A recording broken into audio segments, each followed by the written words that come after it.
And we are live. Welcome to Show Me Your Pick. This is Fruitcake Tony. How's everyone doing? It is a little after 4 Saturday, July 25th. Um, we got a good show in store for you today. We got AC/DC on tap. Got a lot of AC/DC guitar picks to show you. Giving away a Malcolm Young AC/DC guitar pick as well later on in the show. Steve has got a lot of interview stories from when he interviewed those guys um, in years past. So let's bring in my co-host, legendary rock journalist Steve Rosen. Hey guys, how's everybody? Steve, how you doing? I'm good, Tony. Doing well. How's your week been? Week's been good. Actually had an interesting day yesterday. A British film crew came out here. Uh, they're doing a special doc on Black Sabbath, and they invited me to participate. So they actually shot it at a house just up the street. I actually walked over there. The house was so close. And they interviewed me for about 3 hours. And, I told them all my Ozzy stories and, my viewpoint on the history of the band and stuff. And that was pretty cool. That was a lot of fun. And beyond that, this past week, just been sorting through this huge collection of backstage passes and tickets and posters and various memorabilia I just got. I remember you telling me about that. It must have been many boxes of it. It was 20 boxes. It was actually 13 13 boxes, and 7 of those, like those heavy duty yellow tubs, Craftsman tubs. Right. And 7 of those, and these things must have weighed, I swear to God, each one of those things weighed 75 pounds. There was 1,000 pounds worth of kind of backstage passes. Oh, wow. Which was delivered by the FedEx, and thank God this guy was a young guy. I helped him. I couldn't. I lifted a couple of these tubs. I lived down about 40 stairs. I lived down the side of the hill, up in the Hollywood Hills. And I tell you, man, I carried 2 of those tubs down and about 5 or 6 of those boxes, and I just could not breathe. So God bless this guy, man. He carried the rest of these boxes down in these tubs. I mean, I tossed the guy like $50 for his time, and it was just unbelievable. So yeah, so I've just gotten around to actually opening the boxes, and inside each box are about 20 of these smaller boxes, inside of which are these actual backstage passes.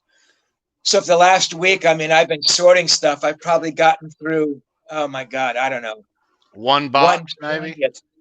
Yeah, man, 1/20th of the collection, just trying to sort stuff and, pull out all the U2 passes and pull out the Van Halen passes. My God, there's so many Van Halen passes. Pink Floyd and Metallica and AC/DC. And it's just, it's actually a bit overwhelming. It's like I don't really have a house big enough to hold all this stuff, but it's kind of fun in a binge collecting sort of way. So, well, that's what I've been doing, man. You'll have these up in your eBay store. So if anybody's looking any of this stuff, lots of guitar picks, backstage passes, Steve's links are in the chat. Absolutely. And not trying to, toot my horn, but yeah, there's some of that stuff is up there. Anybody looking for anything, just give me a shout, and I'll take care of you if I can. Awesome. Awesome. I've gotten a couple of things this week, Steve. A couple autographed albums, and constantly getting new um,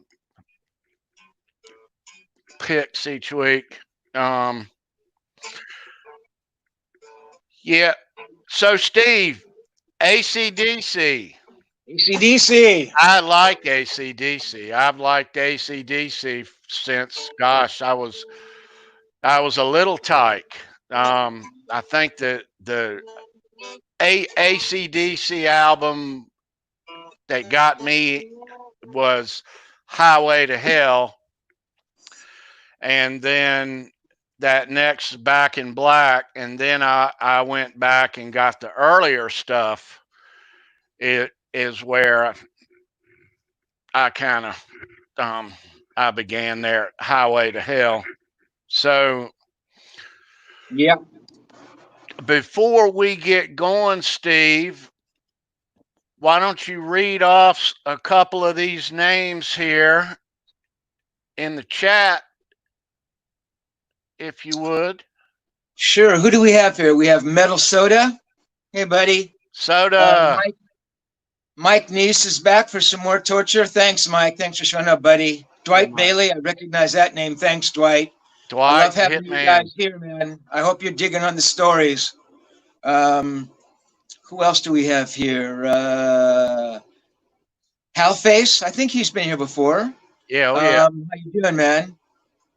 And of course, Sandra's out there making sure the ship goes forward, not backwards. God bless you, Sandra. And yeah, man. Big G's with us today. Nice. Gary, how's it going, bro? Mitch Heyman is in here too, I saw.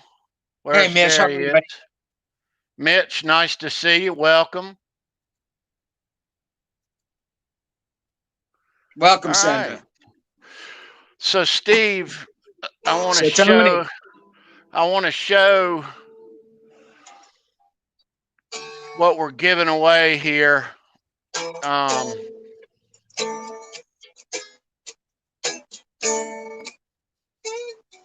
Later on in the show, we are going to be giving away this ACDC Malcolm Young guitar pick. This is from 2009.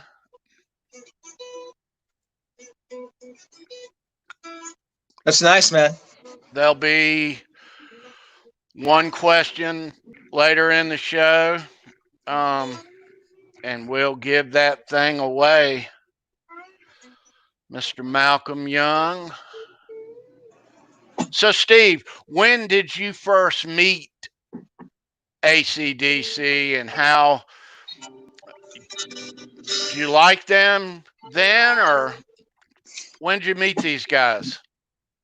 I met those guys when I was 4 years old, back in 1978. No, I'm kidding. I was 6 years old. No, I'm kidding. It's funny. Every time we do one of these things, I always preface this by saying I was never a fan of the band. It's strange. I was never a fan of ACDC kind of back in the day. I'm going to get a lot of, hate mail for this one, but they just didn't do much for me. Later on, I understood, what people saw in them.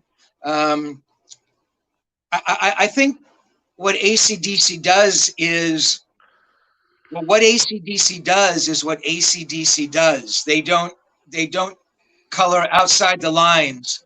They do that, whatever that thing is they do. And each record, is almost interchangeable, but they have a huge audience and, have sold 1 or 2 records in their career. So the first time I actually met them was up in Oakland. I was flown up to Oakland to actually interview, and I get my shows a little mixed up. It was A Day on the Green, which was that big show that Bill Graham used to put on, where he'd have on all these bands playing at the Oakland Coliseum all day.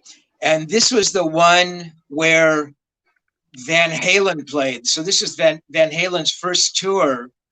So this must have been 78. I'm pretty sure. So AC/DC really didn't mean much in 78. And I think on that show also, I think Foreigner played. In fact, that's why I was actually going up there to do a story with Mick Jones for Guitar Player. So I'm out there and I'm watching the show, and the Foreigner set is over, and I go backstage. And the way the backstage was set up at those Day on the Green shows was every band has sort of his own little compound, their own little compound. And they had like their own little trailer, you know, and tables set up, picnic tables, and their own catering, you know. So it was pretty hip. So I go back there, and yep, me and Angus. And let me comment on that picture while we're here. On a good day, if the wind is blowing in the right direction and I'm standing on a hill, I'm about 5'6". Well, if you look at Angus, I tower over him like I'm a basketball player. Angus must be, my God, I don't know. I can't imagine he's more than 5'3". He's one of only 2 guitar players that I'm taller than, and the other one is Paul Kossoff, who's probably about 5'4". That picture was not taken. Yeah, it's a color shot. Was not taken on the day when I first interviewed him. That was a few years later for the Guitar World story, which I'll get to in a few minutes. So I'm backstage and I say, "Hi, Steve Rosen from Guitar Player Magazine. I'm here to interview with Mick Jones." So there was another band playing. I can't remember who was playing. Yep. Me in my shorts again. So they usher me out to a limo that's out like in the parking lot, and Mick Jones is sitting in the limo. So I actually interviewed Mick in the back of this limo. And if I listen back to the interview carefully, I can probably hear the music of the band playing. And I can't remember who it was. I mean, because Foreigner certainly would have been one of the headliners, but there was obviously a band on after them. For the life of me, I can't remember. Could have been. Very good. Excellent, man. Yeah, because AC/DC and Van Halen were on earlier in the day. Yeah, I think it was Aerosmith headlining. So I talked to Mick, and he's great, man. He's great. So I'm walking back, and somehow, I don't know what happened. I wandered off into the AC/DC compound, or maybe I think there was some kind of a general area for the media, you know, for press and stuff to hang out. And the publicist or the label person for AC/DC must have seen me, must have known me. I must have known who it was, because AC/DC were on, back in the day, they were on Atlantic, Warner's. Somebody listening may know that. Atlantic. Yeah. So I knew the girl from Atlantic. Kathy Aquaviva was actually the publicist. So maybe she'd come over, says, "Hey, do you want to interview, what chord am I playing, Gary?" Whatever chord that I can, man. I never know. Funny. So Kathy, and I'm pretty sure it was Kathy, said, "Hey, do you want to interview AC/DC?" To be honest, I didn't know a hell of a lot about AC/DC. I mean, I knew who they were. You know, I knew that Angus Young played guitar and Bon Scott was the singer. But beyond that, I didn't know a whole lot. So I thought, yeah, what the hell? So I said, yeah, of course, sure. Let's go over and talk to him. So I'm sitting at this, this picnic table over in the AC/DC compound, and there's a little, Hobbit guy comes over, and of course I recognize Angus Young, and he sits down, and we're talking for a little bit, and I'm asking him, guitar questions, and somehow I asked him about punk music. I don't know why that subject came up. He goes, punk music? Nah, I hate punk music, man. I go, okay, And I was asking him about guitar players. I might have asked him about Jimmy Page. He goes, Jimmy Page, I just play what I play. I don't listen to anybody, So I thought, okay, So we're talking for about 10 minutes. And this taller, lanky guy kind of comes over. And I mean, he is so drunk off of his head. I mean, this guy can barely walk. And he's kind of stumbling around. And he comes over and he jumps up on one of the benches where we're sitting at this picnic table, and then he kind of jumps up on the table, and he's got this, plastic glass of beer, and he's drinking, man, and he's spilling the beer of everything, and it's falling on the table, and I'm looking at Angus to say something like, dude, get the fuck out of here. So I'm kind of looking at the guy, kind of giving him the evil eye, and I don't say anything, because I'm waiting for Angus to say something, thinking he's going to get fucking pissed at this guy. And then the guy gets off the table and goes and sits down next to Angus. I'm going, what the fuck? And Angus says, oh, yeah, this is our singer, Bon Scott. I go, oh, my God. I almost told Bon Scott to fuck off and leave us alone. So that's my introduction to Bon Scott. And I mean, he was wasted, man. Angus was a little drunk, but nothing like Bon. I must admit, though, Bon was a very, very sweet guy. I mean, I was talking to him in many ways. He was more lucid than Angus, And honestly, I can't remember what I asked him. The interview didn't last long, probably 20 minutes total. But he was cool, man. He was cool. Unfortunately, he was never able to kind of, put limitations on the things he did. And, obviously, he was another casualty, and it's a sad thing. So that was my first introduction to AC/DC. Were you surprised, Steve, when the 80s got here and their albums got really big? Back in Black is just absolutely huge. Big record. Yeah, man. I honestly, I never saw the writing on the wall for them like that. I thought, yeah, what they did really well. Angus as a guitar player is a really good guitar player. I mean, he kind of does his thing and he stays in that little box of what he does, but he does that well, man. And he's always got his tone down, and he rocks that SG, and he's got that thing, and back in the day with Malcolm, I mean, playing rhythm, I mean, those guys were tight, they had that brother thing going on. Yeah. And again, we lose Malcolm for various reasons, and that was heartbreaking. I mean, Malcolm was a huge part of that sound. Yeah. I mean, his sense of rhythm and the grooves he set up with the guitar was pretty remarkable. But no, man, I never saw them becoming one of the biggest bands in the world. No, I didn't. So it shows you what I know, which is nothing. Bon Scott passed away in like 1980, and when they got Brian in there, and that opening album with him, it was absolutely huge,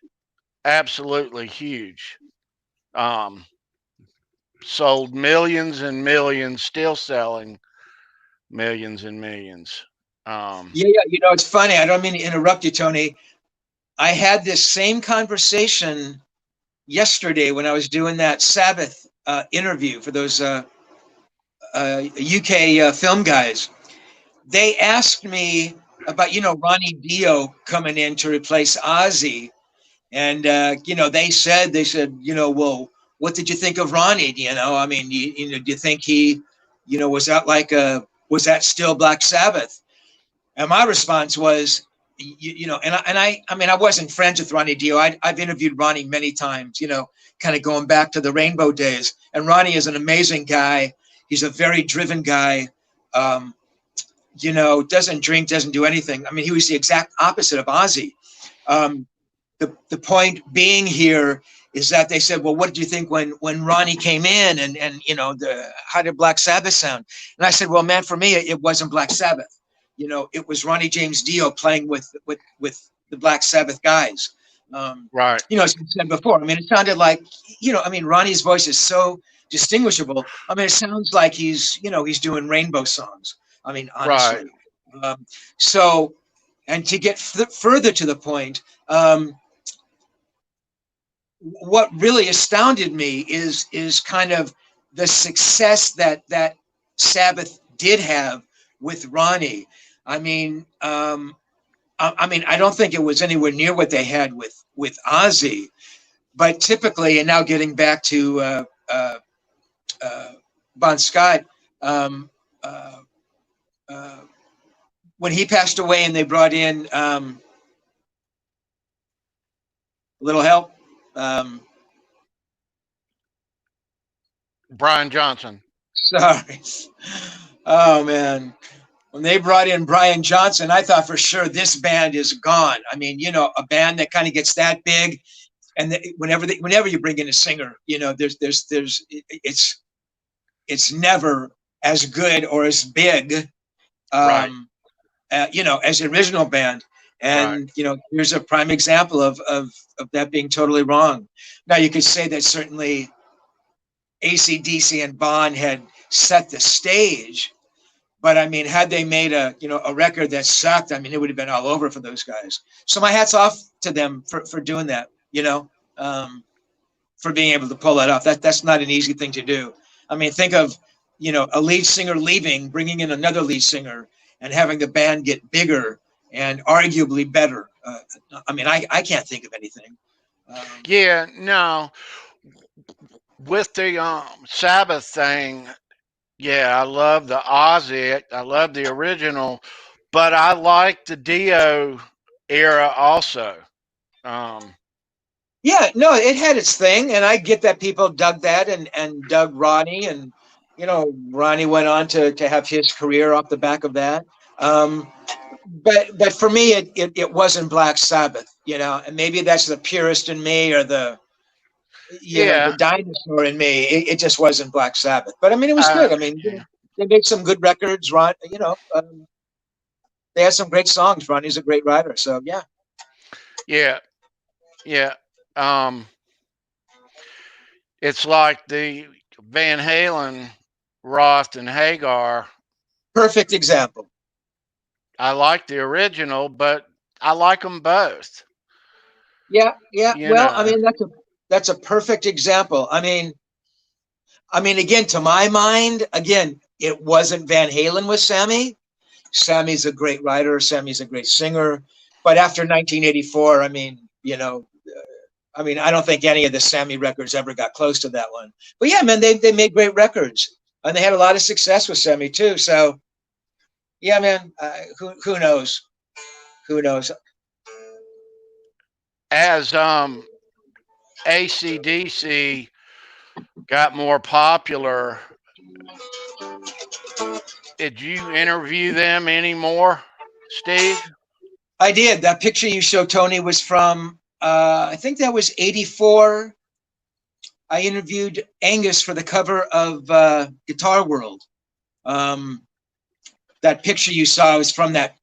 It's from that session. And again, what I like to do with with guys that I've interviewed for a second time, I always ask them, hey man, you remember me from the first time we met? And I don't think he remembered anything, but he was cool. I'm trying to remember what record that was in 1984. Somebody out there might know.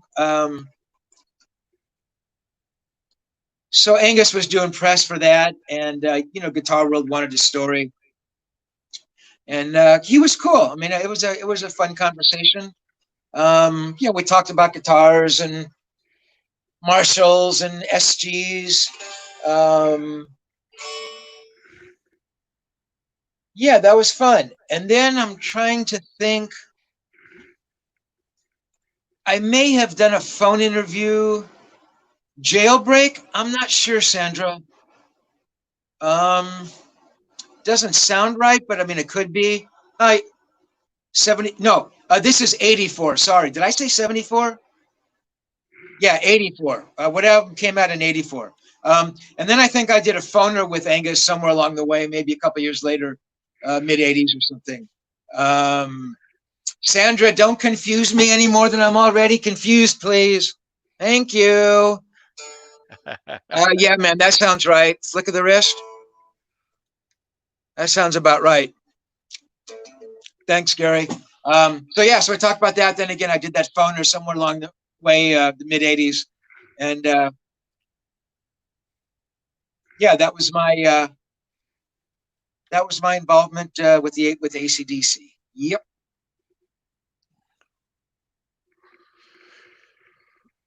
Nice picks, Tony. What did you think, Steve, a couple of years ago when Angus got Axl Rose to come out and do those shows? Thought it was the worst thing I'd ever heard. Sorry, guys. Yeah, it's just bad. You know, I mean, I can understand. Well, it's hard to even understand. I mean, why would Angus want to do that? Yeah, I mean, obviously, he must have been an Axl Rose fan. You know, maybe he was friends with him. I don't know. And the thought that Axl was going to join the band, I mean, that to me is that's a travesty. But you know, they would have sold a lot of records, and I'm sure people dug that. You know, Doug Axl singing those AC/DC songs. So I don't know, man.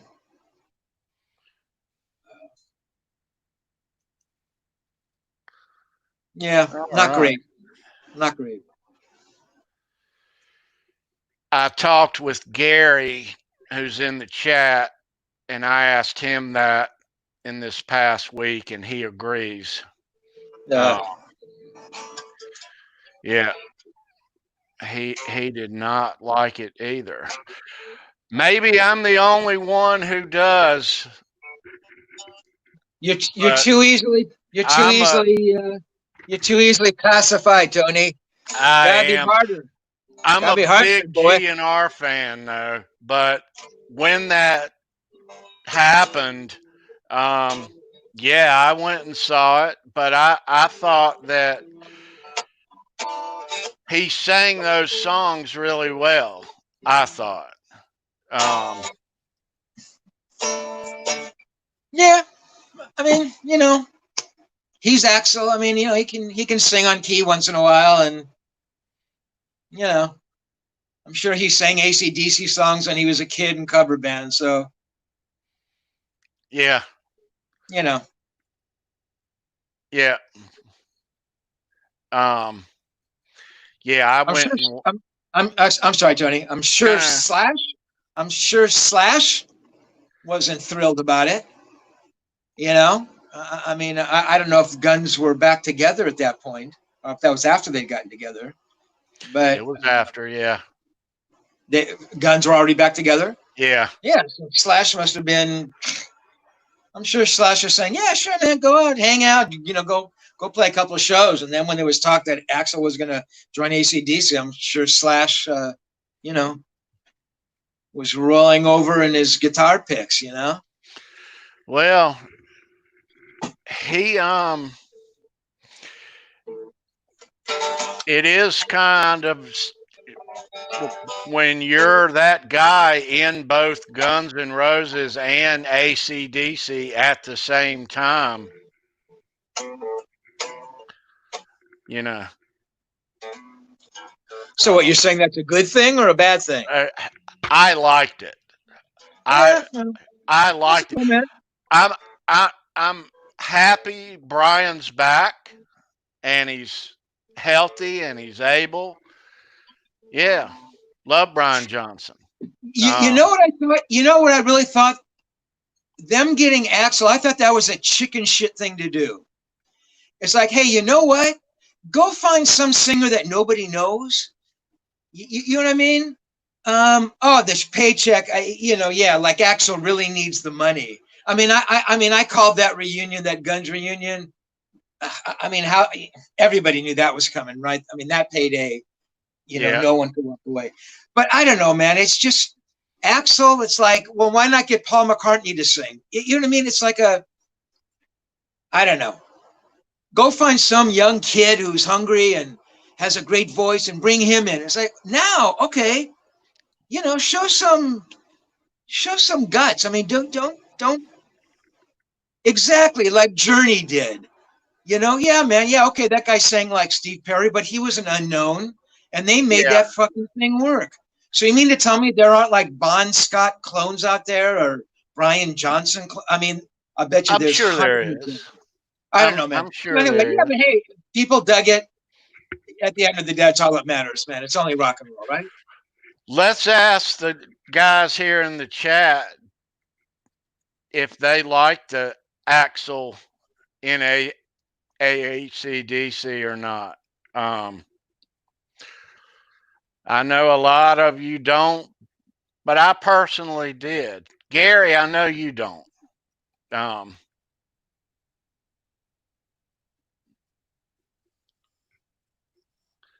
Let's see what everybody's got to say about it here.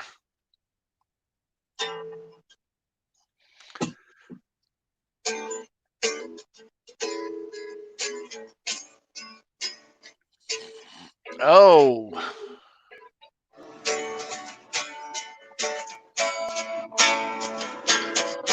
Steve, I may be alone here today.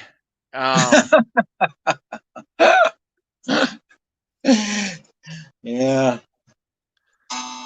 I may be alone here today, but yeah, no, it didn't last long. No. One run of shows, and that was the end of it. And the main guy's back, and everybody's all parties are back home. So yeah, you know what it's like? It's like, and here's a couple guys. Metal Soda says he doesn't mind it. Yes, it's okay. Keep playing, Steve. Thanks, Mike. Soda, I hear you, buddy. You know what it's like? It's like, I mean, you're Axl Rose, right? You can, you could call up. I mean, any band say, "Hey, I want to come sit in on a song." I mean, is anybody really going to say no to Axl Rose? And you get invited by AC/DC. I mean, is anybody going to say no to AC/DC? But it's like when you see guys in bands, and usually what happens is like you'll see musicians who want to be actors.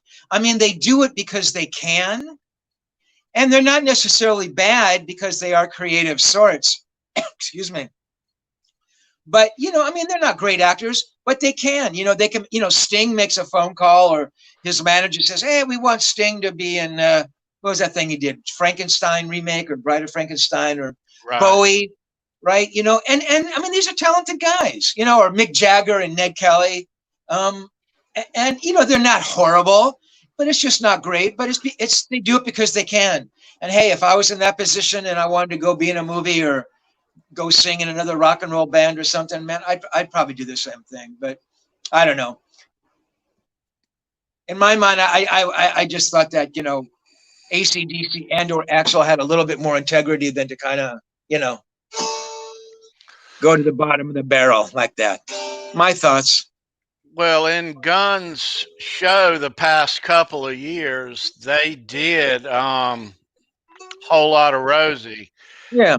And they did invite Angus one night, and he got up there with them and played.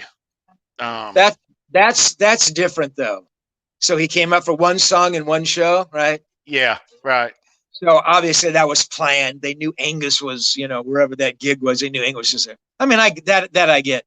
I'm just being a little harsh. I tend to be, you know, I can be a little relentless about this stuff. I don't, I'm not easily swayed. So, but you know, if you dig it again, that's all that matters. So, I liked it, but I know many who don't. Um, I'm glad it's not permanent. You know, um, yeah. All right. yeah, me too. So, Me too. guys and girls in the chat, everybody get ready. I'm going to give you a shot at winning this Malcolm Young AC/DC guitar pick right there. Right there, kids. All right. So,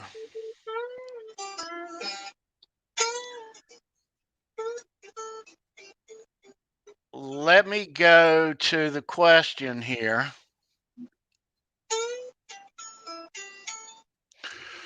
All right, everybody. One question about AC/DC. Answer in the chat. If you're the winner, you'll go to my YouTube page. The About section at the bottom is an email address. Email me your name and address, and I will mail you this guitar pick out Monday morning. Hal Face and Janice were our winners last week, and they already got, both of them have already got their guitar picks. They told me. So, Okay, so Hal Face is disqualified this week. Then I'm no, kidding. he's not. He's not. I'm He's kidding. not. But No limits on how many times you can win. All right, kids. Here's the question. All right. All right. On the worldwide best-selling albums of all time list, AC/DC's 1981 album Back in Black is number what?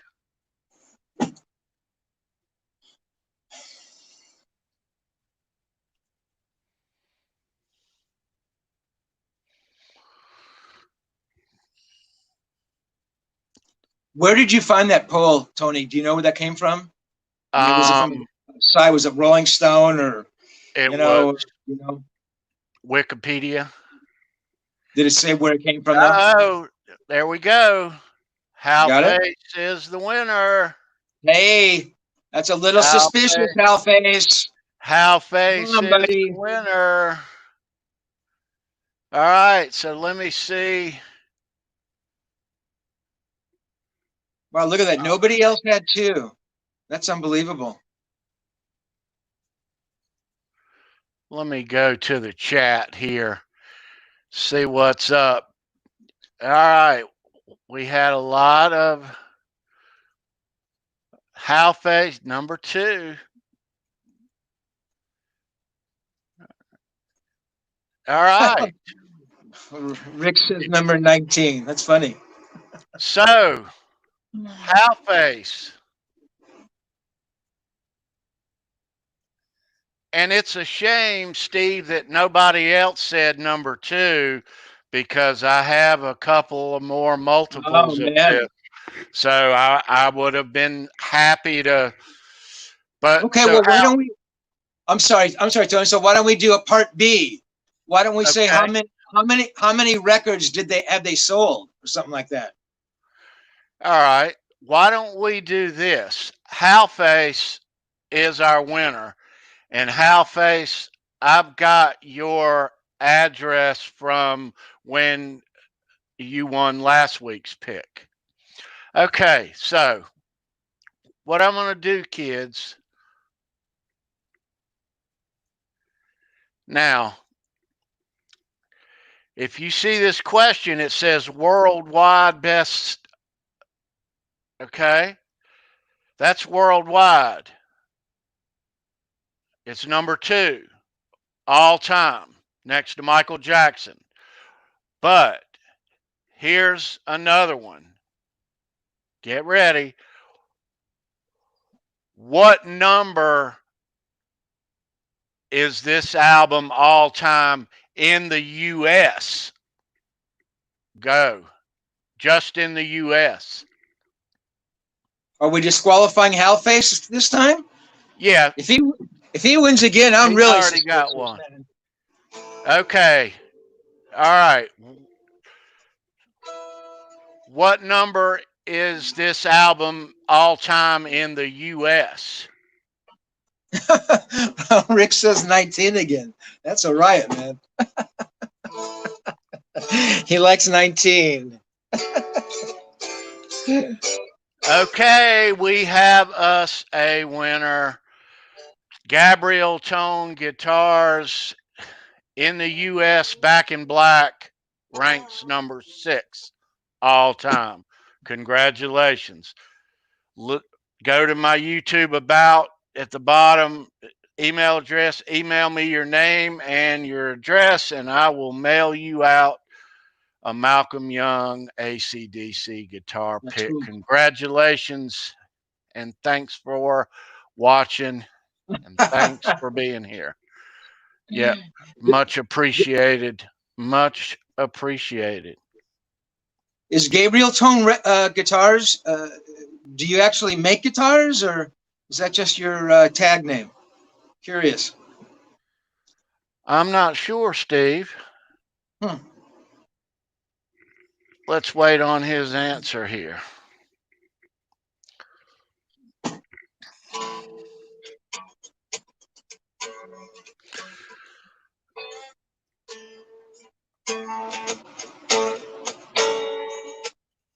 One interesting thing, Steve, that I learned while I was kind of trying to make this question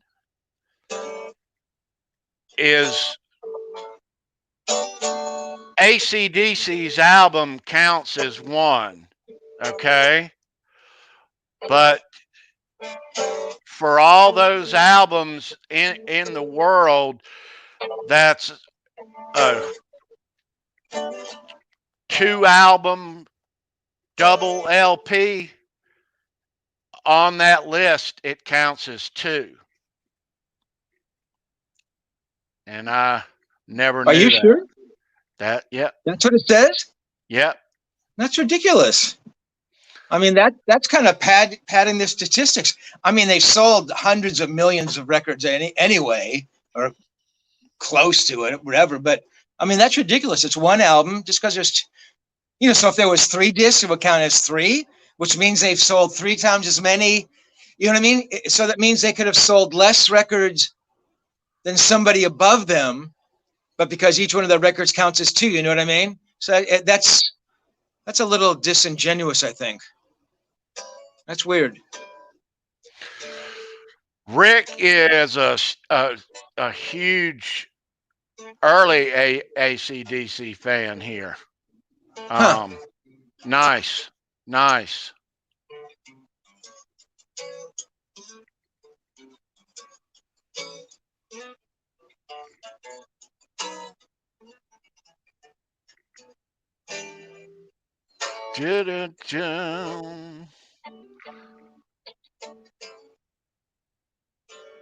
So, Steve, I'm hearing all this talk about Ozzy and Ronnie James Dio, and it's kind of giving me an idea about next week's show. What do you think? Who are you thinking about? We didn't do Ozzy? We hadn't done Ozzy yet. Sure, we could do Ozzy. I'm in Ozzy mode. Everybody good next week with Ozzy? And I'm sure that'll cover Ozzy, Black Sabbath, all the bands, Ronnie James Band, all the Quiet Riot and everything that came out of Ozzy umbrella and Zappa. Zappa. That's funny. I could tell you a Zappa story. It's just It's cringeworthy, but we'll save that for another day. Why, Steve? Got me curious. Right, you want to zap a story? Out with it. Out with it. So I interviewed Frank the first time. It was just pretty early. They were rehearsing. I actually saw the band rehearse a little bit, which was pretty amazing. And then afterward, Frank comes out and he sits down. And yeah, this must have been hard to remember, 74, 75. I was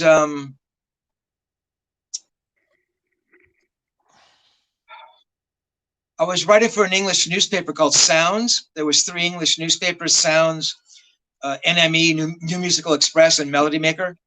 And Sounds was the smallest of them, but I was I had become their kind of their West Coast guy. And so I think I was there for Sounds. And so I think the first question I asked Frank was something about his history, or, you know, I'm sorry to interrupt here. You bought a Andy Summers pick from me on eBay? Cool, man. Thank you.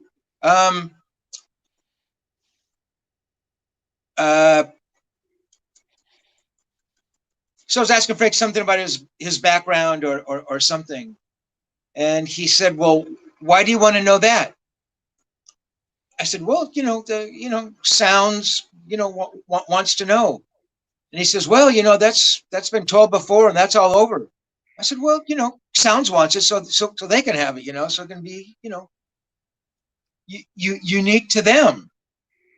And he just gave me so much fucking grief, and this is like the first question. I mean, this guy, he was just impossible.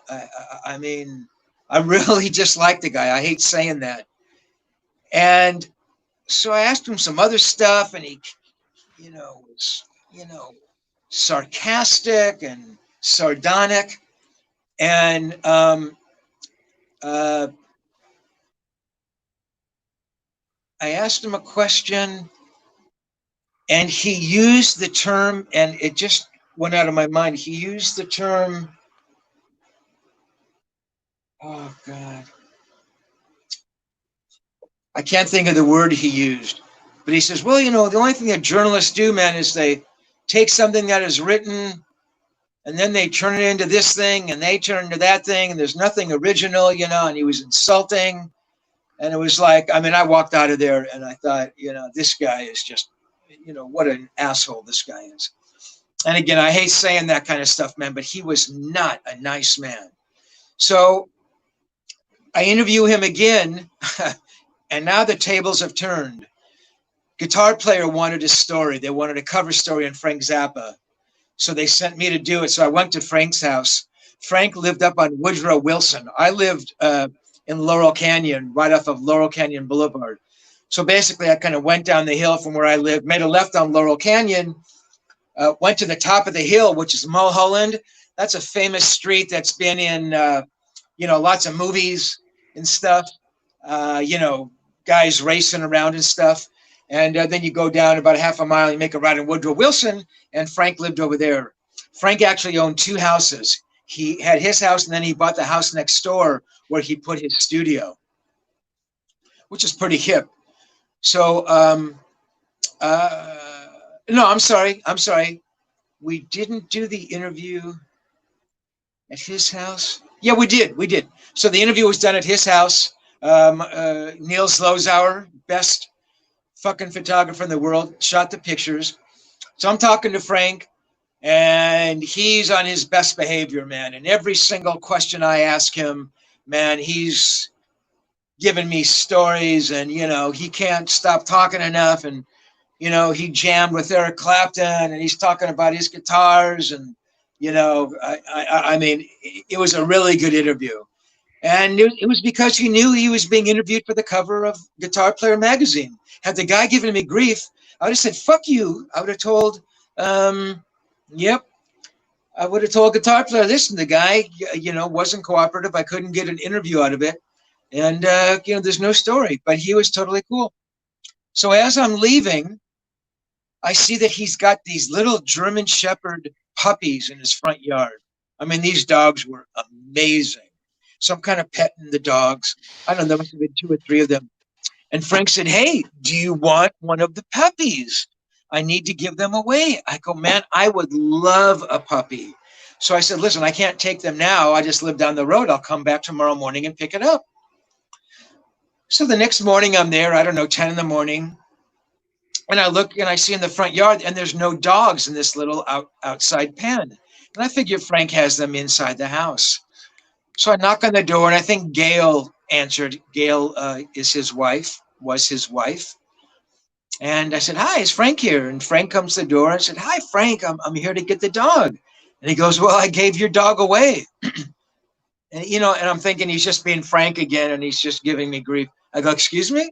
He goes, I gave your dog away. I go, well, you promised me the dog, Frank. I told you I was going to come back. He goes, well, man, I gave your dog away. And I just looked at the guy and I wanted to spit in the guy's face. I mean, he was just rude. He was obnoxious. He was sarcastic. He was unfriendly. All the musicians that play with him bow down in reverence. But I know that he was not a nice guy to work for. He demanded perfection. And hey, fair enough. He's paying the checks. But I mean, there's ways to get things out of your band and stuff. And it was just horrible. I mean, the guy was impossible. Jumping forward many years, I did a licensing deal with an English company in fact, it was that Zappa interviewed. It was a company called Chrome Dreams, and they did like interview CDs. So they would take audio from interviews and they'd create little CDs and they'd cut it up. And I actually wrote the liner copy, and I think I actually probably told this story in the liner copy as well. And I remember getting, I don't know if it was a phone call or a letter from Dweezil saying, hey, man, you got to take that interview CD down and take it, or we're going to sue you and cease and desist. And I thought, I had these interviews up there with Zeppelin and Kiss. Oh God, there was a bunch of them with some real big name bands. And they were so fucking petty that they had to come after me for this interview CD that I did on Frank Zappa that maybe sold a couple thousand copies. And they had to, wave a big stick at me, like, take it down and we're going to, beat you up legally and stuff. I just thought it was real distasteful. And yeah, man, I mean, to this day, I can't, I can't listen to a Zappa song. Not that I ever put a Zappa song on, but I do have the Zappa cover up on my wall. And strangely enough, that story was the biggest selling cover story that Guitar Player ever did up to that point.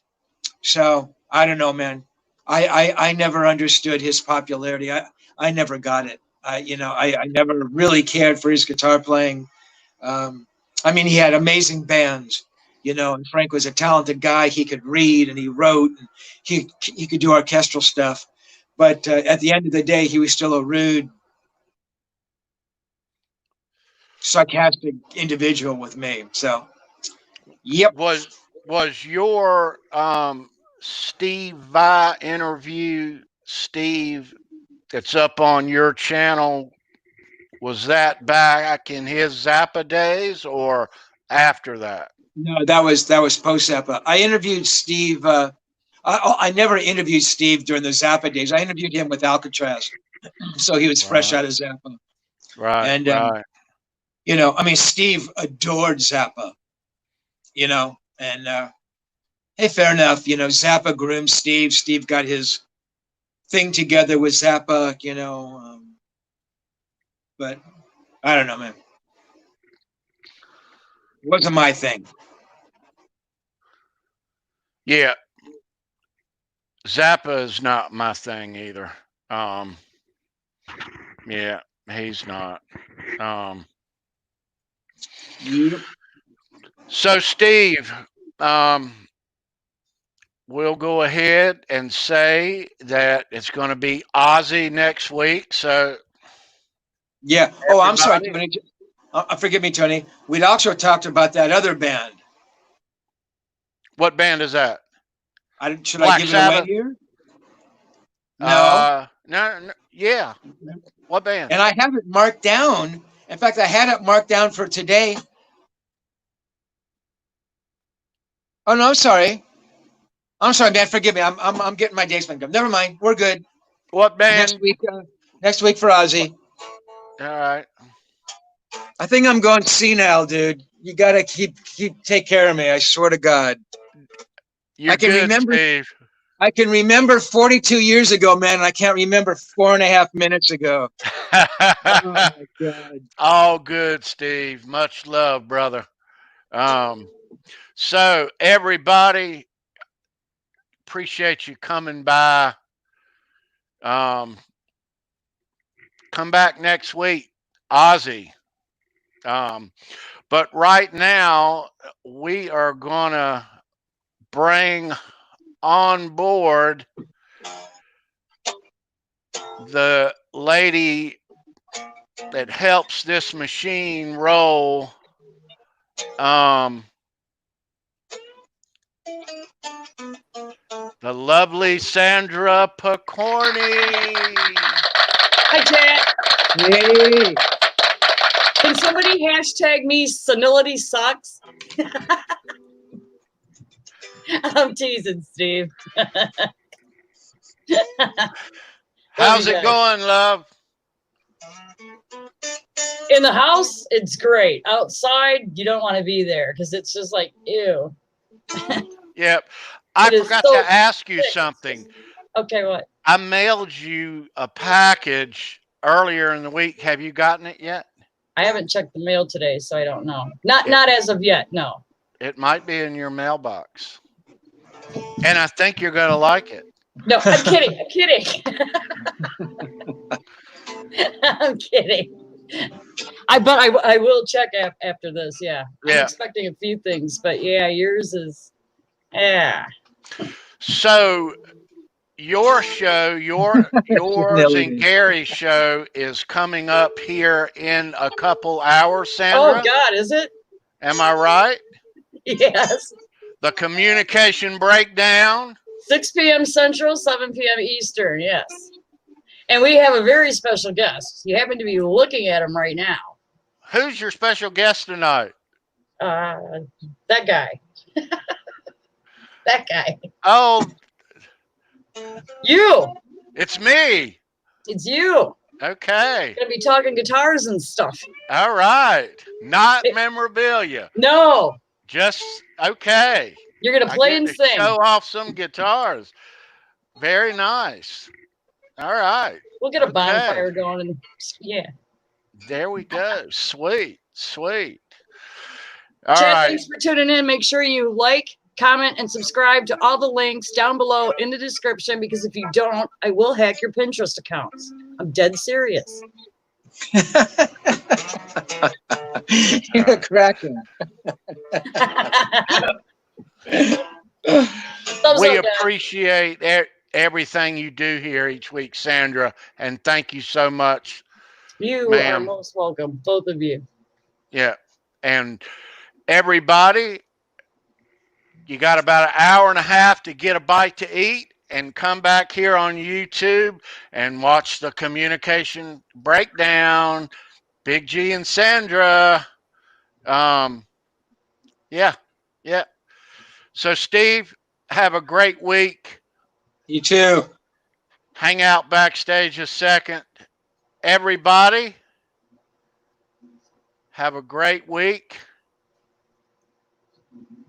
I appreciate you stopping by. Where am I at here?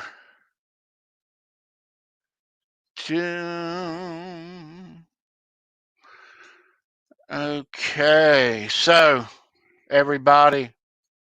I appreciate you coming today. Hope you enjoyed the show. Come back next week, Ozzy, me and Steve and Sandra. Thanks.